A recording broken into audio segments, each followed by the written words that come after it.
السلام علیکم۔ یہ کائنات حیرتوں سے بھری پڑی ہے اور اسلام محدود کائنات کے اندر بے شمار راز پوشیدہ ہیں۔ کائنات نے اپنے اندر نہ جانے کتنے واقعات کی تاریخ کو قید کر رکھا ہے اور نہ جانے کتنی ہی ایسے منظر ہیں جن پر اس کائنات نے ابھی تک پردہ ڈال رکھا ہے۔ انسان اپنی کوششوں سے جب ایک راز سے پردہ اٹھاتا ہے تو اس کے سامنے 100 نئے راز آ جاتے ہیں اور انہی کی تلاش کرتے کرتے انسان آگے بڑھتا رہتا ہے، کوشش کرتا ہے اور نت نئے جہاں دریافت کرتا ہے۔ تخت بلقیس کا واقعہ بھی اگرچہ تاریخی اور مذہبی اعتبار سے کافی پرانا ہے، لیکن اس کے اندر ماڈرن سائنس کا وہ راز چھپا ہے جس پر آج سائنس سب سے زیادہ تحقیق کر رہی ہے۔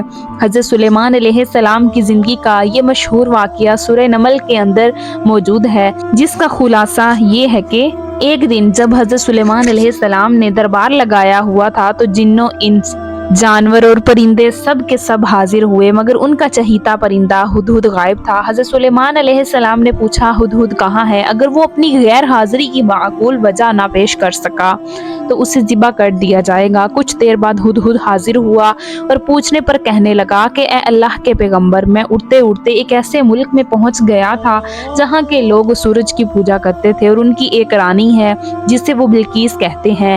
وہ ایک شاندار تخت پر بیٹھ کر حکومت کرتی ہے جس نے قیمتی پتھر، ہیرے، جواہرات جڑے ہیں اور اس کے پاس تمام شاہی آرائش و آرام کے سامان موجود ہیں۔ حضرت سلیمان علیہ السلام نے کہا، اگر تمہاری بات سچ ہے تو تم میرا خط اس ملکہ تک پہنچا دو تاکہ وہ شرک سے باز آ جائے۔ چنانچہ حضرت سلیمان نے ملکہ بلقیس کو خط لکھ کر اسے اسلام قبول کرنے کی دعوت دی اور اس کی قوم کو توحید پر لانا چاہا۔ ہدہد یہ خط ملکہ بلقیس کے پاس لے گیا۔ دراصل ملکہ بلقیس کی حکومت عرب کے جنوب میں یمن اور حبشہ کے علاقے پر تھی جہاں قوم سبا آباد تھی، اور ملکہ سبا کی ریاست نہایت ہی طاقتور، امیر اور خوشحال ریاست تھی۔ بہرحال جب ملکہ سبا کو حضرت سلیمان علیہ السلام کا یہ خط ملا تو اس کے سرداروں نے بلقیس کو یہ مشورہ دیا کہ سلیمان علیہ السلام کو قیمتی تحفے، تحائف اور لونڈیاں بھیج دیں، لیکن تحفوں سے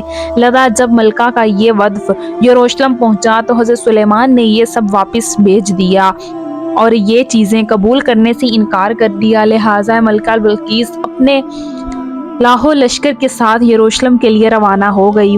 وفد جب واپس چلا گیا تو حضرت سلیمان علیہ السلام نے اپنے وزیروں اور جنات کو بلا کر فرمایا کہ تم میں سے کون ہے جو ملکہ بلقیس کا تخت اس کے یہاں پہنچنے سے پہلے لا دے؟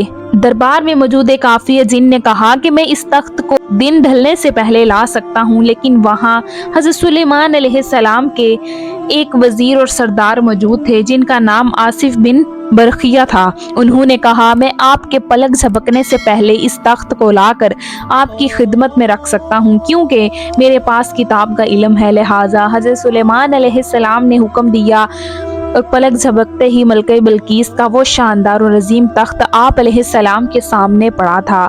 آخر یہ کیسے ممکن ہوا؟ آصف بن برقیہ کے پاس ایسا کون سا علم اور کون سی کتاب تھی جس کی مدد سے 1 سیکنڈ میں وہ تخت یمن سے یروشلم پہنچ گیا، جبکہ یمن سے یروشلم کا فاصلہ تقریباً 2500 کلومیٹر ہے؟ ان سوالات کا آسان ترین جواب تو یہ ہے کہ ٹائم اور اسپیس کا قانون اور اصول صرف ہم انسانوں پر ہی لاگو ہوتا ہے۔ خدا کی ذات کسی اصول یا قانون کی پابند نہیں۔ اس کی قدرت ایک معمولی تخت و درکنار سورج اور اس سے بھی زیادہ بڑے سیاروں کو بھی پلک جھپکتے لاکھوں کروڑوں میل کا فاصلہ طے کروا سکتی ہے۔ لیکن آج جدید سائنس کی تناظر میں دیکھا جائے تو اس واقعے کا آج ایک معقول جواب ہے جو کہ عین اس واقعے کے مطابق ہے۔